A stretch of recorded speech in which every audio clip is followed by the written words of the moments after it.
کہ جس کو جن کا کلمہ شیعہ پڑھتا ہے تو سرکار کا کلمہ پڑھنے والا رحماء بینہم، قرآن یہ کہہ رہا ہے آپس میں مہربان ہوتے ہیں، اشداء علی الکفار، مگر کافروں پہ شدید ہوتے ہیں۔ قرآن کی اس آیت پر عمل کرنے والا اگر کوئی ہے تو وہ شیعہ ہے۔ آج امریکہ کے دانت کھٹے ہو رہے ہیں اور مسلمان آپس میں جڑتے چلے جا رہے ہیں۔ جی آپس میں پیار سے رہو بھائی، محبت سے رہو۔ شیعہ کسی سے نفرت کرے، میں ان بچوں سے کہہ رہا ہوں خبردار، اپنی لغت میں نفرت کا لفظ کاٹ دو۔ تمہارے ذہن میں جو لغتیں ہیں، الفاظ تمہارے ذہن میں جو بیٹھے ہوئے ہیں، ان میں سے لفظ نفرت نکال دو۔ ہمیں کسی سے نفرت نہیں کرنی، ہمیں پیار کرنا ہے، محبت کرنی ہے، جی گلے لگانا ہے۔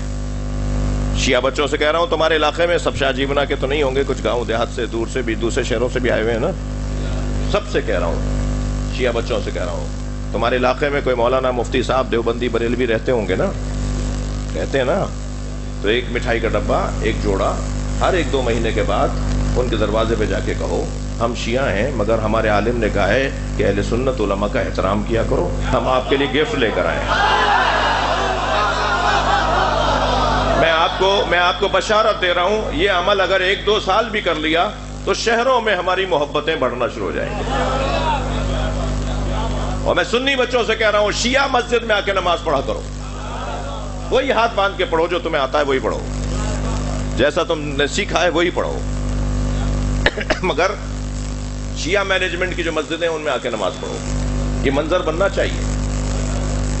کب تک نفرتیں ہوں گی؟ 5% بھی نہیں ہے جو فساد پھیلانے والے ہیں، 95% سنی شیعہ لڑنا نہیں چاہتے، 95% سنی شیعہ پیار سے رہنا چاہتے ہیں۔ اور وہ جو 5% بھی ہے نا، وہ بھی میں نہیں ان پہ تبصرہ کرنا چاہتا، لیکن اتنا ضرور کہوں گا کہ انہیں بھی سمجھانے کی ضرورت ہے۔ ایک حقیقت ہے، شیعہ ایک حقیقت ہے۔ سارے شیعہ مل کے سنیوں کو ختم نہیں کر سکتے اور سارے سنی مل کے شیعوں کو ختم نہیں کر سکتے، تو جو کام کر نہیں سکتے اس کی کوشش کیوں کرتے ہو؟ پیار سے رہو، محبت سے رہو۔ میں خاص طور پر شیعہ بچوں سے کہہ رہا ہوں نفرت ہماری لغت میں نہیں ہونا چاہیے۔ لفظ نفرت کسی کے ساتھ، ہمیں کسی سے نفرت ہے ہی نہیں۔ اگر آپ کسی بنیاد پر کسی کے ساتھ پرخاش رکھتے ہیں تو اس کا مطلب محض آرائی نہیں ہے۔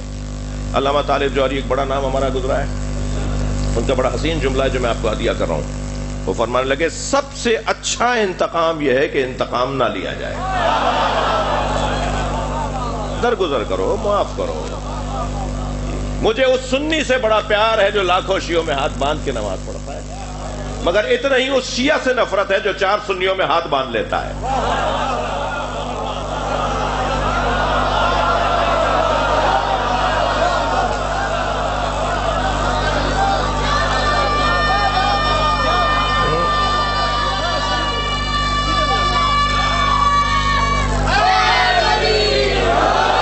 ہمارے افسران، ہمارے زمینداران، ہمارے پولیٹیشنز، ہمارے سیاستدان، ہماری حیثیت والے لوگ جب چاہو دیکھ رہے ہوتے ہیں کہیں کہیں وہ ہاتھ باندھے ہوئے۔ میں نے کہا بھائی تمہارے تو دادا بھی ہاتھ کھول کے نماز پڑھتے ہیں، تمہارا تو سارا گھرانہ ہاتھ کھول کے نماز پڑھتا ہے، یہ تم نے ہاتھ کیوں باندھ لیا؟ کہنے لگے کیا کروں مولانا، وہ جو تصویر آپ نے دیکھی اس میں دائیں بائیں میرے مرہب کھڑے تھے۔ میں نے کہا تمہیں دائیں بائیں مرہب کھڑے ہوئے نظر آ گئے، دل میں اترا والی یاد نہیں آیا؟ ہمت کرو۔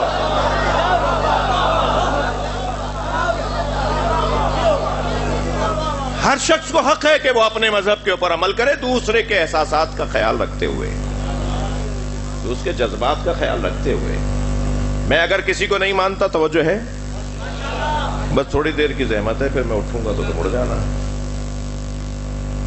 میں اگر کسی کو اپنا بڑا نہیں مانتا تو کیا ضروری ہے کہ میں اس کو کچھ کہوں گا تو پھر ہی یہ طے ہوگا کہ میں نہیں مانتا؟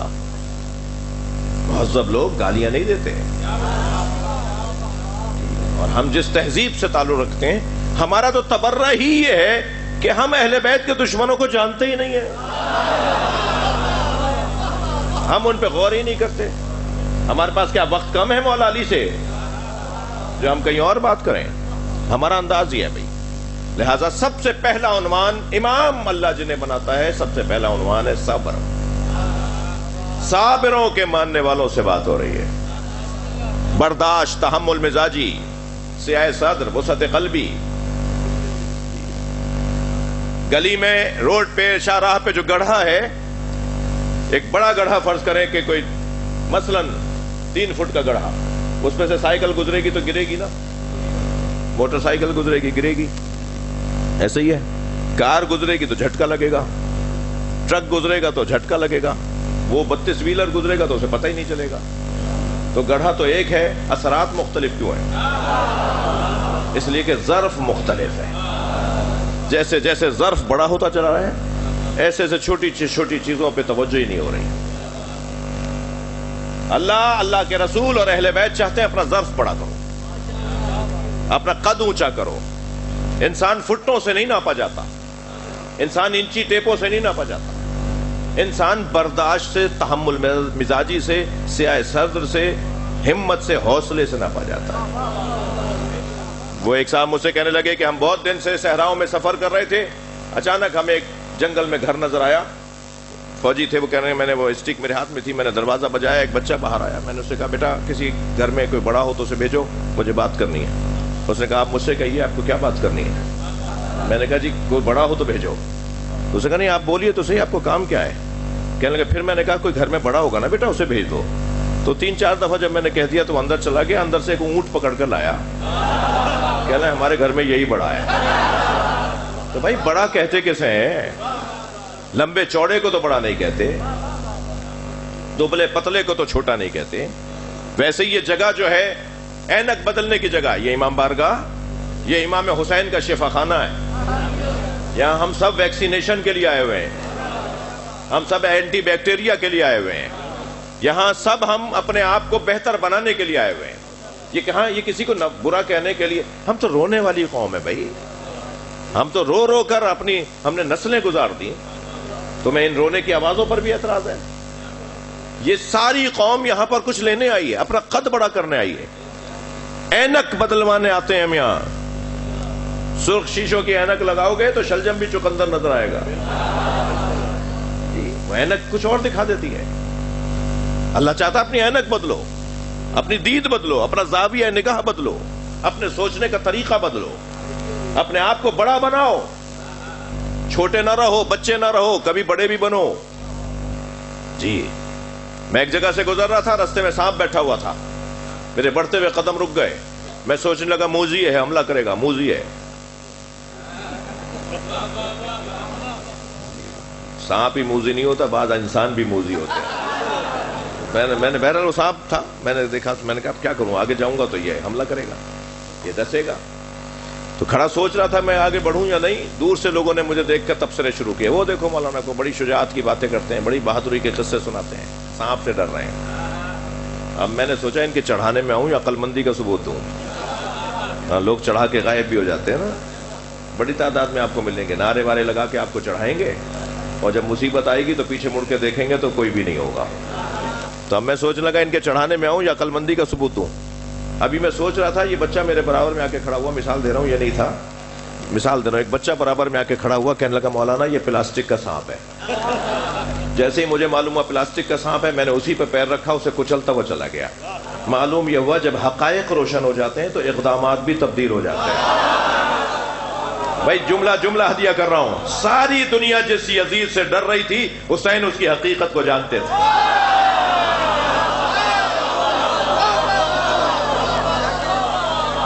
فرمایا میرے مولا حسین نے، اے ولید کل دن نکلنے دو، سورج نکلنے دو، سارے مدینے کے سامنے مجھ سے سوال بیعت کرو۔ رات کی تاریکی میں بلایا،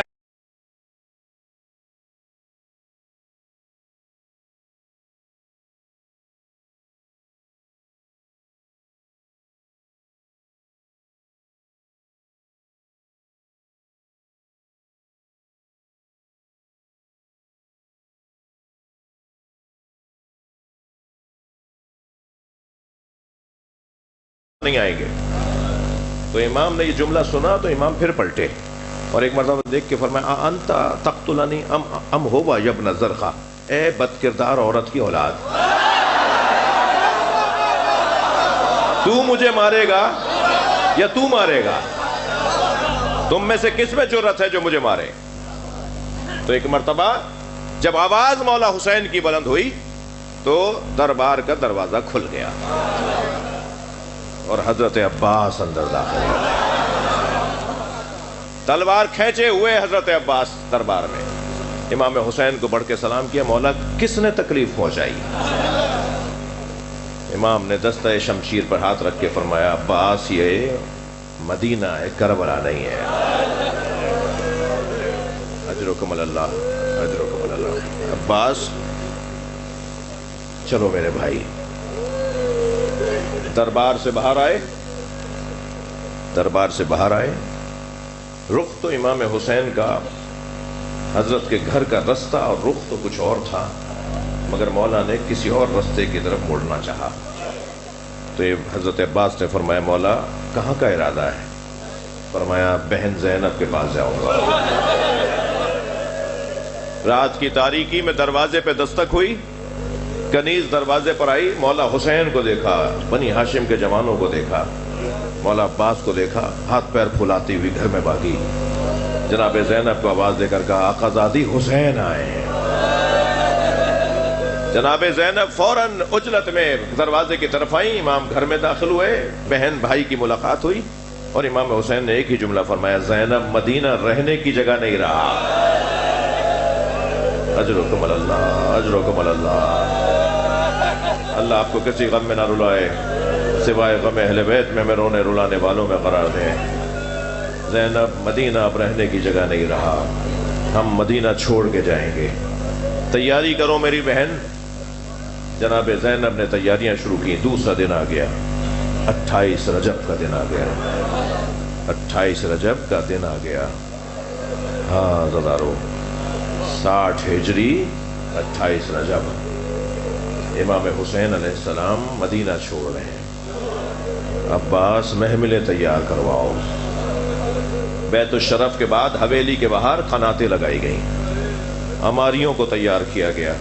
روایت کہتی ہے، ایک راوی کہتا ہے کہ میں اس منظر کا راوی ہوں، میں نے دیکھا کہ ایک محمل بٹھائی گئی لا کر اور گھر سے ایک بی بی باہر آئی جسے قاسم ابن حسن نے سوار کیا۔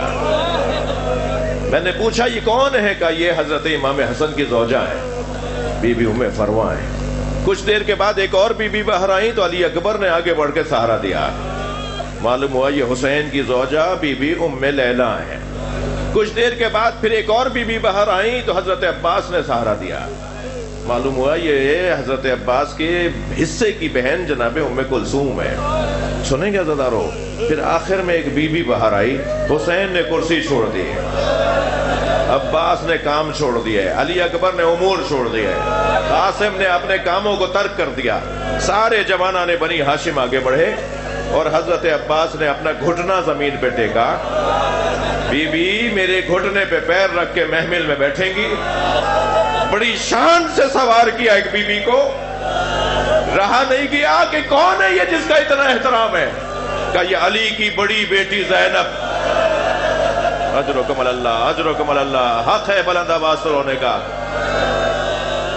جب آپ ایسے روتے ہیں نا، امام جعفر صادق دعا دیتے ہیں، یا اللہ یہ ہمارے عامر کو زندہ کر رہا ہے۔ امام محمد باقر مصلی بچھا کے رونے والوں کے لیے دعا کرتے ہیں، یہ علی کی بڑی بیٹی زینب ہے۔ بڑی شان سے جناب زینب کو اونٹ پہ سوار کیا، پہنچ گئے نا آپ، آ گئے نا کربلا، 11 محرم کو آ جائیے۔ میری بی بی زینب نے ساری بیویوں کو اونٹ پر بٹھایا۔ جب زینب بی بی نے سب کو بٹھا لیا تو زینب کو بٹھانے والا کوئی نہیں تھا۔ ادھر حسین مولا کا لاشا، ادھر علی اکبر کا لاشا، کوئی نہ تھا جو جناب زینب کو اونٹ پر بٹھاتا، اور بغیر کجاوے کا اونٹ تھا۔ جناب زینب کے قریب کچھ ظالم تازیہ نہ لے کر آئے، سخت جملے ہیں، اللہ کرے بیان کر جاؤں۔ میری بی بی نے ایک مرتبہ آواز دے کر کہا خبردار میرے قریب نہ آؤ، اور اس وقت میں میری بی بی نے مڑ کر دیکھا ہے نہر کی طرف جہاں حضرت عباس کا لاشا تھا۔ آواز دی، عباس تم نے بہن کو سوار کیا تھا؟ آؤ کربلا میں زینب کو کوئی سوار کروانے والا۔ اجرکم اللہ۔